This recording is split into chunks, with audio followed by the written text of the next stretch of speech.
Now I'll request Dr. Sharmila Monteiro, Director, Department of Fisheries, Goa, to give her points, please. Panelists and to all present here, a very good afternoon. There are a few points which I would like to make. The first is when we say about the sustainable fishes, that is, most of these guys, to empower them, we need to give them a decent housing.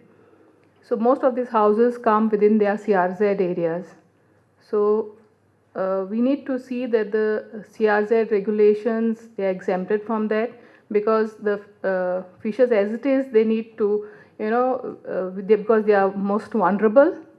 So they have always the tension of coming back from the sea when they go out, and then they have that tension of whether they will have a roof over their head. We do have a lot of schemes in the government to give them housing and all, but when it is within the CRZ, we cannot implement it. So basically it becomes like, for whom are we creating these schemes? Then the second issue is, because they are the small time fishermen, because now, as the Gujarat fisherman has said, that they were small, then they grew up, and then they've got a chance to make trawlers and go out in the sea. But there are still fishermen who are at the subsistence level, so we need to do more for them. The beach or the seashore area is has got multiple uses, because especially of tourism and especially in my state. And then we talk about navigation, water sports.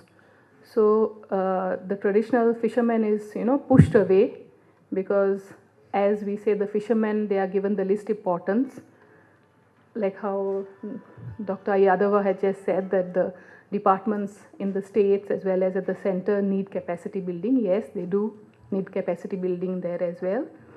The traditional fishermen, they use something called, in Goa we use something called rampon. So they need to keep their implements on the beach itself, the canoes also. So proper zoning, proper guidelines for the tourism sector as well as the traditional fishermen have to be in place, because the bigger fishers like your mechanized sector, they do not come in contact with the beach, because they need just a landing center and they move away from the shores to go for fishing. Thirdly is these fishers need to be, especially the women, because if you, like it is said, you educate a women and you educate a lot of people. So that is why we need to educate the women and form self-help groups of these women, and put forth to them a lot of importance of hygiene, personal hygiene, as well as hygiene at the marketplace, because that is very important. And as we know now, even the fishing trade is now taken over by outsiders from the fishing community. That is why we need to empower the fisher women with more and better skills. We say we need to educate fisher people. We need to educate the general public at school level itself, that fishing is a good work, and we need to inculcate and tell all the children that how much hard the fishermen toil and they face the vagaries of nature in order to bring the fish and the nutritious food to them and the tasty food to them at their table. So unless we create that awareness among the general public, the fishermen will continue to face a problem. And the fishermen also now, if you ask a fisherman what do they want and how do they see their children's future, they would not say that they want their child to continue their fishing business. At least majority of them, they would say they would want their child to do some white collar job, because there is no, it does not command that respect it deserves to. So that is why we need to educate our children also that fishing is a very good business. Then the information technology, because now everything is going on very fast. So this information technology, we have got a lot of GPS now, the bigger fishing vessels and even the smaller ones, because of now, the climate changes are so fast. It is not like previously we could say that, okay, today is calm, so we can go out in the sea. We don't know when we go out in the sea whether the weather will change suddenly. So that is why we need to teach them about safety at sea, firefighting, then use of GPS, PFZ data, and all these things for the benefit of the fishermen. So these are things what I wanted to tell about for the fishing, traditional fishing sector. Fishermen who were small, like how he said, have now become the owners of fishing vessels. So they have a lot of migrant workers.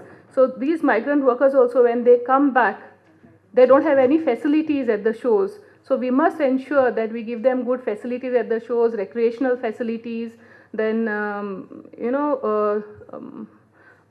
sulab facilities. All such things have to be placed in the fish landing centers and the designing of the fish landing centers. We need to also put health officers in place at the fishing centers as well, because we need to issue them health cards, because many of these migrant laborers, you can see that when they come back, they don't have these kind of facilities. And even if we tell the owners that they need to go and assure, see that they have got this health cards to their workers, it doesn't look very serious to them, but they need to, we need to do this. And we can do this only by continuously, making them or teaching them.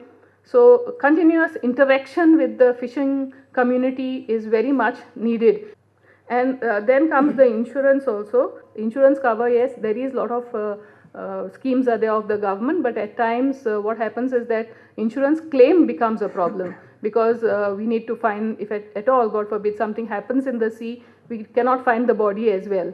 So the insurance claim doesn't happen immediately, because we need that insurance be given to them, to the fishers, immediately. Value addition for the products have to be, the fisher women have to be trained so that they can give a better product to the consumers, so that their product can fetch a better price. And the middlemen also must be narrowed down, so that the fishers take the most profit. So that is all I would like to say. Thank you. Thank you very much, Sharmila.